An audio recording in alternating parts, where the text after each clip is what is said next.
56 సంవత్సరాల క్రితం ఇక్కడ చదువుకున్నానండి. 56 సంవత్సరాల తర్వాత నాకు బుద్ధి వచ్చింది. ఇప్పుడు ఇవ్వాలనే సంకల్పం వచ్చింది. ఏంటంటే ఈ అనుభవం పాఠాలు నేర్పుతుంది. అంచేత నేను 33 సంవత్సరాలు గవర్నమెంట్ సర్వీస్లో చేశాను. కొన్ని అనుభవాలు చేర్చుకున్నాను. ఈ స్కూల్లో చదివిన అనుభవాలు అయితే కోకొల్లలో వారికి కొంతమందికి నేను కృతజ్ఞతలు చెప్పుకోకపోతే అది కృతజ్ఞతలు చెప్పుకోకపోవడం అనేది మహాపాపం. అటువంటి వేదాల్లో ఉంది, పురాణాల్లో ఉంది, బైబుల్లో ఉంది, ఖురానాల్లో ఉంది. కృతజ్ఞతలు చెప్పుకోకపోతే ఖచ్చితంగా అది పాపంలోకి వస్తుంది. మరి అది పాపం అంటే అంచేత కృతజ్ఞతలు చెప్పుకోవడానికి అని చెప్పేసి ఏదో ఉడతా భక్తిగా నేను అది ఇస్తున్నానండి యాక్చువల్గా. అయితే నేను కృతజ్ఞత ఇంకా కొంతమంది చెప్పుకోవాలండి. ఇక్కడ గంటి ప్రసాదరావు గారు, ఆయనకి 4 ఆడపిల్లలు. మాకు 8th క్లాస్లో నేను 8th క్లాస్ చదువుతున్న ప్రతి ఆదివారం స్పెషల్ క్లాస్ పెట్టేవారండి. ఆయన్ని చేత నేను దెబ్బలు తిన్న రోజు లేదు, ప్రతిరోజు కొట్టేవారు నన్ను. అందుకనే నేను గవర్నమెంట్ ఆఫీసులోకి వెళ్ళి 4 అక్షరాలు రాశాను. నా ఆఫీసర్ మెచ్చుకున్నాడంటే కేవలము గంటి ప్రసాదరావు గారి యొక్క మరి వారు ఎక్కడున్నారో నాకు తెలిసి యాక్చువల్గా. తర్వాత రెండో వ్యక్తి బాగా నన్ను కొట్టిన వ్యక్తి కామేశ్వర శాస్త్రి గారండి. మాస్టర్ అని వచ్చేవారు, శాస్త్రి గారు అని పిలిచేవారు. అప్పుడు లెక్కల మాస్టర్ అండి ఆయన కూడా నన్ను రోజు కొట్టేవారండి. అయినా కానీ లెక్కలు నాకు ఎక్కువ 49 మార్క్స్లో వచ్చాయి. 10th క్లాస్ అమాత్రమైనా వచ్చాయంటే ఆయనే కారణం. తర్వాత ఇంకా నేను ఎస్ఎస్ఎల్సీ అంటే అప్పుడు మీకు అందరికీ తెలియదు, లాస్ట్ బ్యాచ్ 11th క్లాస్ అంటారండి దాన్ని. 10th క్లాస్ తర్వాత వచ్చింది, 11th క్లాస్ లాస్ట్ బ్యాచ్ మాట.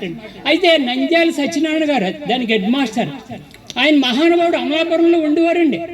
ఆయన వచ్చినప్పుడు ఈ స్కూల్కి రావటానికి ఈర్లేదు, ఇక్కడ మీరు రానివ్వు అని చెప్పేసి ఆయన మీద పెట్టి అప్పట్లో 1968, 67, 68లో అయితే స్ట్రైక్ చేస్తే పెద్దలందరూ కొడుకుని కాదు, నంద్యాల సత్యనారాయణ గారు బాగా చెప్తారు, పిల్లలు బాగా చేస్తారని చెప్పేసి చెప్పండి. నంద్యాల అమలాపురంలో ఉండే వ్యక్తి ఆయన ఇక్కడే ఉండి ఆయన శాకాహారి అండి.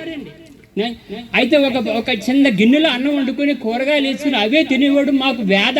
మాకు మార్నింగ్ 6 నుంచి 11th క్లాస్లో రాత్రి 7 గంటల వరకు లెక్కలు చెప్పేవారండి ఆయన నాకు 10th క్లాస్. ఇంకా తర్వాత కొట్టడంలో అయితే ఆడపిల్లలను కూడా అప్పుడు ఆడపిల్లలు ఉండేది కూడా చాలా తక్కువ మంది ఉండేవారు. వాళ్ళందరికీ కృతజ్ఞతలు చెప్పుకోకపోతే అది కూడా మహాపాపంలోకి వస్తుంది అన్నమాట. అదే ఇప్పుడు నేను ఎందుకు తెలుసుకున్నానంటే ఇప్పుడు అనుభవంలోకి వచ్చిన తర్వాత తెలుస్తుంది. మా ఆఫీసులో నేను హైదరాబాద్లో పనిచేశాను. 150 మందితో కలిసి పనిచేశాను ఒక డిపార్ట్మెంట్లో. నేను చాలామంది రిటైర్మెంట్ ఫంక్షన్లో ఏమో శ్రీరామూర్తి కొంచెం మాట్లాడంటే నేను ఒకటే చెప్తానండి. ఇక్కడున్న స్టాఫ్ కూడా చాలా మంది ఏమనుకుంటారంటే వాడు పని చేయలేదు, వీడు పని చేయట్లేదు సార్. వాడు హెడ్ ఆఫ్ ది డిపార్ట్మెంట్ 150 మంది ఉంటారండి. ఒకడు పని చేస్తాడు, ఒకడు పని చేయడు. అయితే నేను చెప్పాను, నేను రిటైర్మెంట్ ఫంక్షన్లో క్లియర్గా చెప్పేట్టున్నాను, ఎవరైతే బాగా పనిచేస్తారో, ఎవరైతే బాగా ఆఫీసుల్లో పనిచేస్తారో వాళ్ళ పిల్లలందరూ చక్కగా సెటిల్ అయ్యారండి. అదే ఉదాహరణ నేను చెప్తాను. మా అబ్బాయిలు ఎవరైతే కష్టపడి ఆఫీసుల్లో పనిచేసి తీసుకున్న జీతానికి సరిపడా పనిచేసిన వాళ్ళందరూ హ్యాపీగా మంచిగా సెటిల్ అయ్యారండి. ఎవరైతే చిన్న రాజకీయాలు ఎక్కడైనా జరుగుతూ ఉంటే పని చేయకుండా చేసిన వాళ్ళు. అంచేత నేను టీచర్స్ అమ్మల కిందకి చెప్తున్నాను ఏంటంటే ఎవరైతే బాగా పనిచేశారో వాళ్ళ పిల్లలు బాగా సెటిల్ అవుతారండి, బాగా మధ్య ఉన్నత స్థితిలోకి వస్తారని చెప్పేసి నేను చెప్పాను. నేను రామాయణం, భారతము, తర్వాత బైబిల్, ఖురాన్ కూడా చదువుతానండి. 3 ఒకటే ఉంది, పరోపకారాయ పుణ్యాయ పాపాయ పరపీడనం.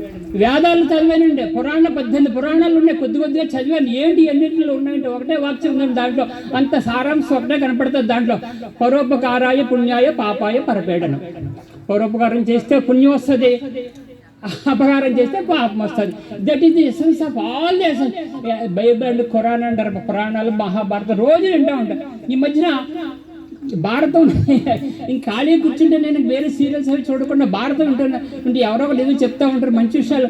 మరి అది కాలాతీతం అయిపోయిందేమో తగ్గించేస్తాను.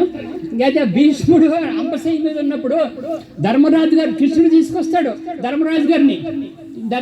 భీష్మ ఈయన కొంచెం మీ మనోడు కదా, ఏమైనా మంచి విషయాలు చెప్పంటే ధర్మరాజుకే చాలా విషయాలు తెలిసి నేనేం చెప్తానండి, అవి కాదు నేనేం చెప్పలేను ఆయనకంటే నీకు చెప్పమన్నాను కదా, మీరు భగవంతుని మీరే చెప్పొచ్చు కదా. కాదు, నీ నోటి ద్వారా నువ్వు తాతగారు అని కాదు, నువ్వు తాతగారు చెప్తే ఖచ్చితంగా వింటారని చెప్పి తాతగారితో చెప్పిస్తారు కొన్ని విషయాలు.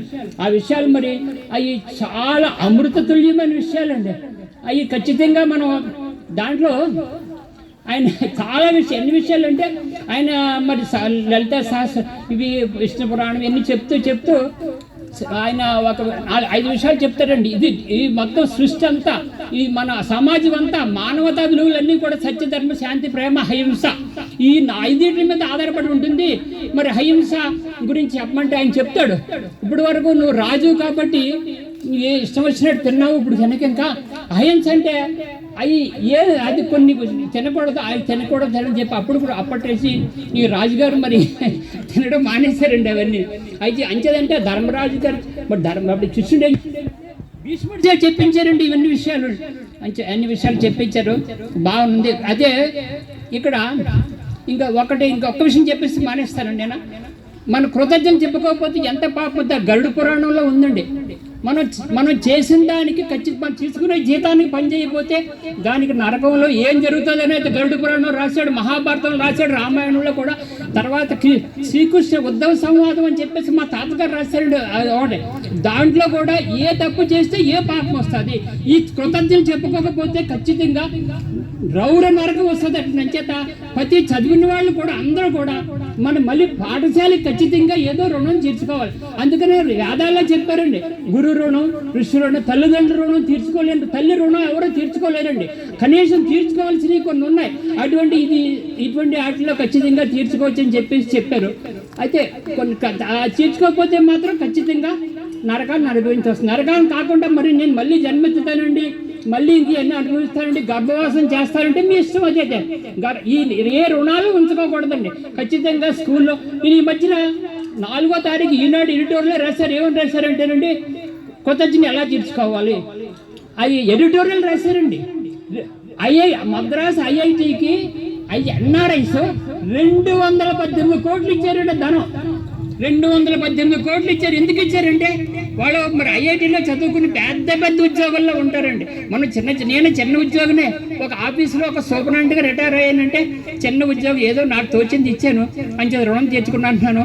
మీరు అందరూ నాకంటే చిన్నవాళ్ళు అయ్యి ఉండొచ్చు, ఖచ్చితంగా ఆశీర్వదించవచ్చు, నాకు మరో జన్మ లేకుండా ఉండాలని చెప్పి మీరు అందరూ ఒకసారి పిల్లలందరూ ఆశిస్తే చప్పట్లు కొడితే ఖచ్చితంగా నాకు మరో జన్మ రాదు, మళ్ళీ నేను స్వర్గంలో నుంచి ఇక్కడికి వస్తాను.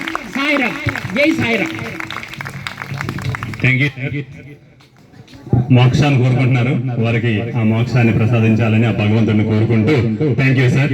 అంటే మరో జన్మ లేకపోవడం మోక్షం. సూర్యబాబు గారిని సవినయంగా స్టేజ్ మీదకి ఆహ్వానిస్తున్నామండి. గంటనిచ్చిన మరియు ఫ్యాన్లు ఇచ్చిన ఆ బ్యాచ్ చెందిన సాయి గారు 2 విషయాలను మాట్లాడవలసిన కోరుతున్నాం. మా కార్యక్రమం